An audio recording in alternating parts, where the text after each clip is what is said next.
It's not easy choosing new tyres for your gravel bike these days, is it? Why? Well, partly because there's loads of choice compared to 10 years ago, which doesn't help at all, and because we all want the holy grail, a tyre that's fast rolling, yet grippy, lightweight, yet durable and tough, and also easy to fit to the wheels, which really shouldn't be too much to ask, should it? Well, today, WTB has some new tyres, a pair of tyres that might just tick those boxes. And I've just ridden a 100-mile gravel event to find out if they're any good and put them through their paces and whether they're worth your money. I'll also give you a tour around the bike, my specialized Crux, and the equipment changes I made to help me survive this recent event. So let's dive in. I'll start with the brand new tyres. So today, WTB, the US tyre brand, have launched a new selection of tyres, and I've been testing the new Vulpine. The Vulpine was launched about 3 years ago as a new race-focused tyre and originally came out in a 36mm width, which is fine, but not really wide enough. And then they updated it with a 40mm option, which is quite popular on brand new bikes. But today, we now have a 45mm version, which is fantastic because 45 is my preferred width for the riding I do.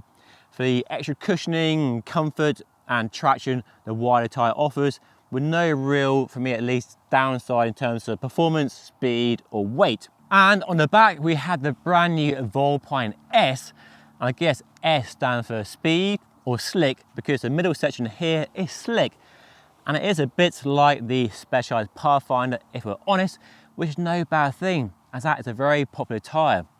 This smooth section here gives a very fast rolling tyre on tarmac or pavement if you're watching in the US, and hard packed gravel and very light dirt as well, but with the same tread pattern from the center section outwards as on the front tyre, and of course the same 45mm width. And I paired the two tyres together in a sort of mullet setup, so a bit more traction and grip up front for cornering predictability, and a faster rolling tyre on the back.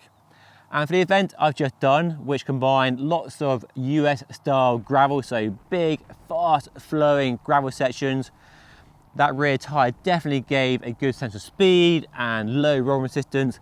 And then into the more technical woodsy single track sections of the course, this front tyre gave that front end grip and cornering bite I like from a tyre setup. Gravel tyres definitely take a hammering and a pummeling when riding off-road, and these now have a new casing design. So 2 years ago they launched the SG2 casing with bead-to-bead puncture protection, but we now have a new 120 TPI SG casing, and SG stands for slash guard, and they essentially put the puncture protection just on the sidewalls to ensure the sidewalls can stand up to riding off-road, and by not putting that material across the entire top section of the tyre, they claim suppleness is improved over the old casing design.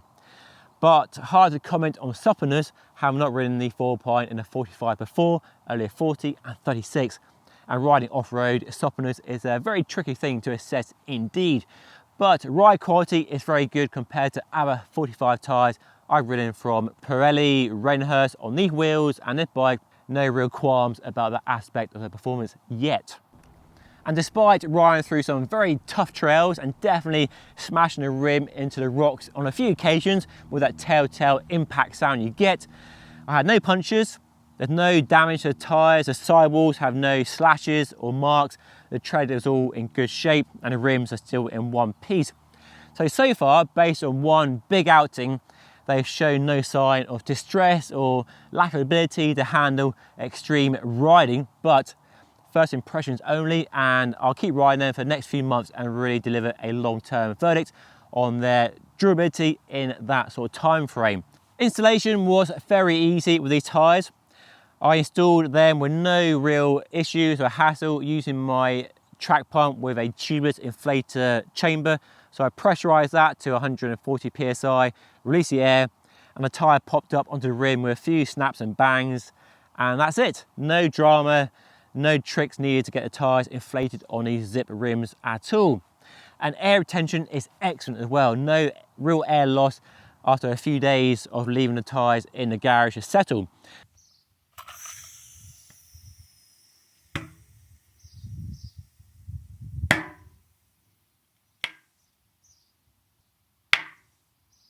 as easy as tubeless should have been 10 years ago for sure.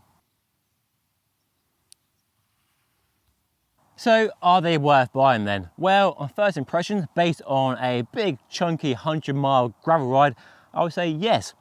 If you want a tyre that's fast rolling, good in dry conditions, and offered in a nice generous 45mm width, they are a good pick. And I do think the new Vulpine S will be very popular indeed, with that cyclist who wants a fast rolling tyre for road, pavement if you prefer, then hard packed dirt and gravel, and then the reassurance of the shoulder tread pattern for cornering grip and security, and especially with that Pathfinder crowd as well, of which there are many.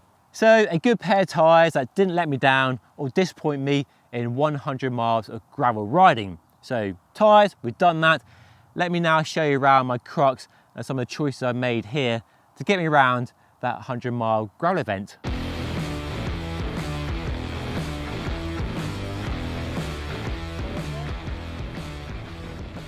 So my Specialized Crux, a bike you know I love a lot. Lightweight, big tyre clearance, fantastic handling, good comfort, no gimmicks, love it, love it, love it, and a really popular bike at the gravel event as it turns out too.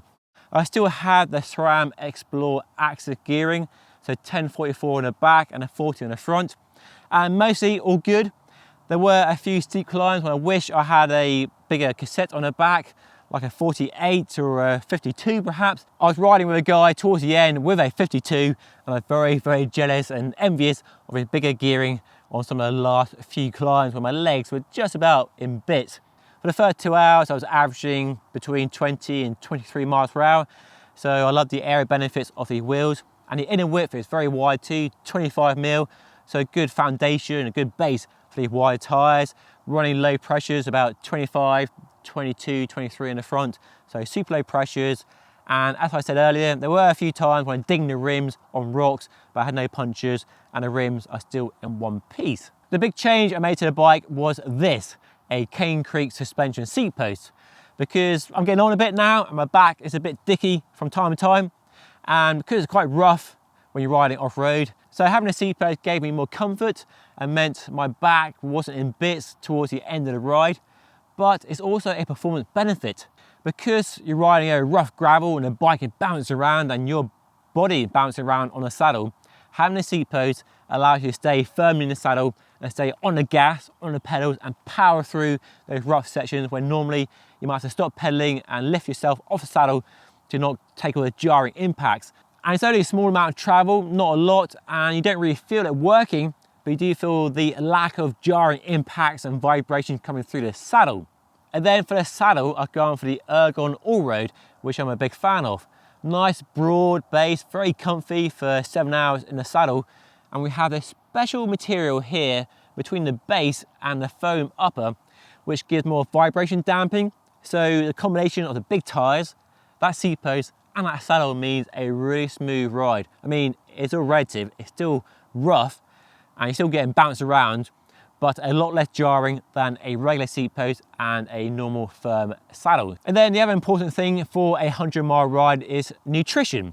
And rather than put all my food in my jersey pockets, and there were feed stations, but I wanted to carry food myself, I went for this, a very small 1 litre capacity Apidura race day pack. So plenty of space for all the food I need, so gels, flapjacks and other stuff. I had it fully loaded with all my calories I hoped I need for the ride. And the reason I went for this bag over a handlebar bag, which is more fashionable, is, well, it's more aero for a start, and it's easier to access the food here than over the front of the handlebar. And I don't like top tube bags because they move around, they flap around, but this doesn't rub your knees, no restriction when pedaling, and it doesn't move around. It's really planted firmly in place.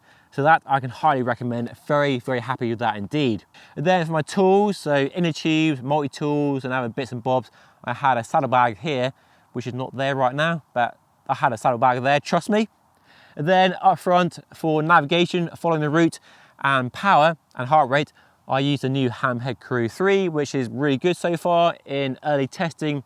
Easy navigation, following the route was a breeze on that, and a nice, sharp, crisp, clear display as well. And then for power measuring, just to moderate my effort and keep me in a nice sweet spot of not going too hard too soon, which is a mistake I still make. I've been using brand new power meter pedals from Aero, and so far they're working extremely well. Full review coming on those very soon, but so far the power meter data coming from them compared to the one in the cranks is very consistent and reliable, so no issues there so far.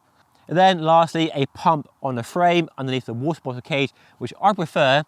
It's easy to access if you have a puncher and doesn't take up space in your jersey pocket or another bag. So that on the frame works extremely well.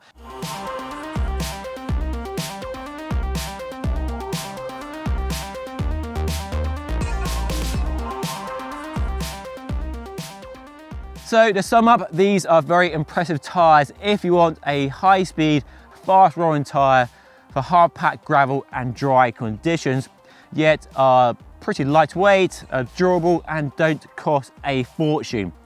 So for that sort of riding, if you have that on your doorstep, these are definitely a good option and compare well to other high-speed tyres that I've been impressed with over the last few years, like a Schwalbe RS1 for example. So I'll put a link to their website down below. Check out their website for more details and your local retailer for a price on these tyres. Always worth shopping around. And let me know if you've got any questions on the tyres or my bike setup by leaving a comment down below. And if you want to see a further in-depth review of this bike, then watch the video up here. And of course, don't forget to subscribe by hitting that button down there. But that is all for today. Thank you so much for watching. I'll see you all again very soon.